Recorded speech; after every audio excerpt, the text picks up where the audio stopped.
ഈശോമിശിഹായ്ക്ക് സ്തുതിയായിരിക്കട്ടെ. വിശുദ്ധ ബെനവഞ്ചർ നമ്മളെ ഇങ്ങനെ ഓർമ്മപ്പെടുത്തുന്നുണ്ട്, പുണ്യത്തിൽ നിന്ന് പുണ്യത്തിലേക്ക് വളരാൻ, കൃപയ്ക്കുമേൽ കൃപ വർദ്ധിക്കാൻ ക്രിസ്തുവിൻ്റെ പീഡാനുഭവത്തെ ധ്യാനിക്കുക. മുമ്പുകാലം ഈ പീഡാനുഭവങ്ങളെ നന്നായി ധ്യാനിക്കുന്ന കാലമല്ലേ. വെറുതെ ഇങ്ങനെ പീഡാനുഭവത്തിൻ്റെ ധ്യാന വഴികളിലൂടെ കടന്നു പോവുകയല്ല, നിയതമായ ലക്ഷ്യത്തോടു കൂടിയിട്ട് കടന്നു പോകണം.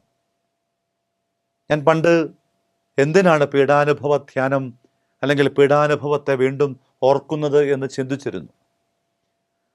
ഗുരുക്കന്മാരുടെ ചിന്താവഴിയിലൂടെ ഒന്ന് കടന്നു പോകാനായിട്ട് ഇടവന്നപ്പം ഇതെന്നെ വല്ലാണ്ട് അത്ഭുതപ്പെടുത്തി. പുണ്യം കൂടുതൽ കൂടുതൽ അഭ്യസിക്കാനായിട്ട് പലവിധ മാർഗങ്ങളിലൂടെ പുതുകാലം പരിശീലനം നമ്മെ ക്ഷണിക്കുമ്പം ആത്മീയപിതാക്കന്മാർ പറഞ്ഞു വെക്കുക, പുണ്യത്തിൻ്റെ വഴിയിൽ കൂടുതൽ കൂടുതൽ ആഴമാകാനായിട്ടുള്ള, പുണ്യത്തെ കൂടുതൽ പ്രണയിക്കാനായിട്ടുള്ള എളുപ്പ വഴി എന്ന് പറയുന്നത് ക്രിസ്തുവിൻ്റെ പീഡാസഹനങ്ങളുടെ ധ്യാനമാണ്. ഏതൊരു വ്യക്തിക്കും പരിശീലിക്കാവുന്ന, ഏറ്റവും എളുപ്പത്തിൽ പുണ്യത്തെ ആഴപ്പെടുത്താൻ പര്യാപ്തമാകുന്ന സുന്ദരമായ ഒരാത്മീയ ചിന്തയാണത്. കൃപകളും അങ്ങനെ തന്നെ. വിശുദ്ധ പൗലോസ് തൻ്റെ മുറിവൊന്നു മാറ്റിയിട്ട്, മുള്ളൊന്നു മാറ്റിയിട്ട്, കുറേയും കൂടെ സ്വാഭാവികമായ ജീവിതത്തിൻ്റെ ആഗ്രഹവുമായി സന്നിധിയിൽ വ്യാപരിക്കുമ്പം കൃത്യമായിട്ട് വെളിപാടിലൂടെ എന്ന വണ്ണം തമ്പുരാൻ വിശുദ്ധ പൗലോസിനോട് ചോദിക്കുന്നില്ലേ, മുള്ളുമാറ്റണോ കൃപ വേണോ? കൃപയുടെ ആഴമറിയുന്നവനായി വിശുദ്ധ പൗലോസ് കൃത്യതയോടുകൂടിയിട്ട് വിളിച്ചു പറഞ്ഞു, കൃപ മതി, മുള്ളവിടെ ഇരുന്നോട്ടെ, മുള്ളെന്തുമാവട്ടെ. ഓർക്കണം, കൃപയ്ക്കുമേൽ കൃപ നൽകാൻ കഴിയുന്നവൻ്റെ ആ പീഡാസഹന ധ്യാനം പെട്ടെന്ന് കേൾക്കുമ്പോഴും കാണുമ്പോഴും നമ്മെ അത് വല്ലാതെ അസ്വസ്ഥതപ്പെടുത്തും.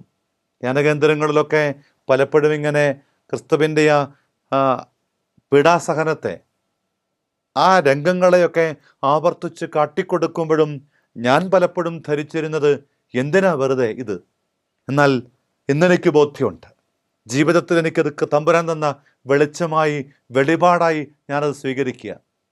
ഏതൊരു വിശ്വാസിയുടെ ജീവിതത്തിലും ഈ ഒരു ധ്യാനത്തിലേക്ക്, നോമ്പുകാലത്തിലൂടെ അല്പനേരമെങ്കിലും ആ പീഡാസഹനത്തെ, ആ കുരിശുമരണത്തെ, അവിടുന്ന് കടന്നുപോയ ശരീരത്തിൻ്റെ ശിരസ് മുതൽ പാദം വരെ മുറിവേൽക്കാത്ത ഒരിടം പോലുമില്ലാതെ വേദന കൊണ്ട് പുളയുന്ന അത്തരം അനുഭവങ്ങളുടെ ധ്യാനത്തിലൂടെ പുണ്യം വളരാനും കൃപകൾ വർദ്ധിക്കാനും ഇടയാകാൻ നമുക്ക് നമ്മെ തന്നെ വിട്ടുകൊടുക്കാം. അതിനായി ആഗ്രഹിക്കാം, ഒരുങ്ങാം, പ്രാർത്ഥിക്കാം. നമ്മുടെ കർത്താവ് ഈശോ മിശിഹായുടെ കൃപയും പിതാവായ ദൈവത്തിൻ്റെ സ്നേഹവും പരിശുദ്ധാത്മാവിൻ്റെ സഹവാസവും പുണ്യങ്ങൾ വളരാനും കൃപകൾ വർദ്ധിക്കാനും പീഡാസഹന ധ്യാനം സഹായിക്കുന്ന ആത്മീയ ചൈതന്യം കൊണ്ട് നമ്മെ നിറയ്ക്കട്ടെ, ഇപ്പോഴും എപ്പോഴും എന്നേക്കും. ആമേൻ. ഈശോ മിശിഹായ്ക്ക് സ്തുതിയായിരിക്കട്ടെ.